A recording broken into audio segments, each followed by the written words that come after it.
To have you both here. Barbara, I'm going to pick up where Bob left off, and that is the fact that it has been those big mega cap tech names that have really led the charge as we see the S&P, the NASDAQ, and the Dow all now higher on the week and higher on the year. And Morgan, I think it is a surprise to most of us. And you know me, I own, most of these mega cap names. So I think the expectation coming into the year, there would be normal profit taking after such a big run.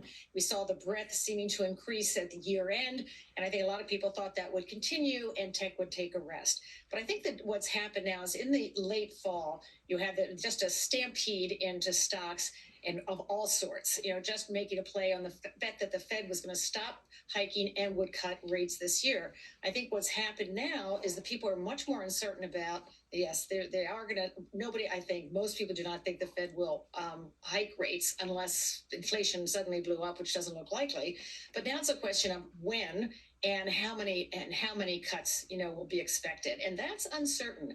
Even if you see, and I happen to think it'll be second half of next year because the economy is showing, even though we see it slowing and wage growth and jobs, it is still strong. And you saw that in the retail numbers December, better than expected. Jobless claims last week, less than expected. And this morning, University of Michigan consumer sentiment shows a huge jump, the biggest percentage jump you've seen in decades in consumer confidence.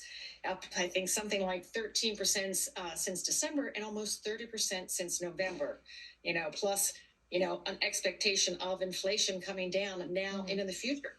So I think you've got such strength, and now it's like a question of, okay, the Fed does not need to cut rates given the recession.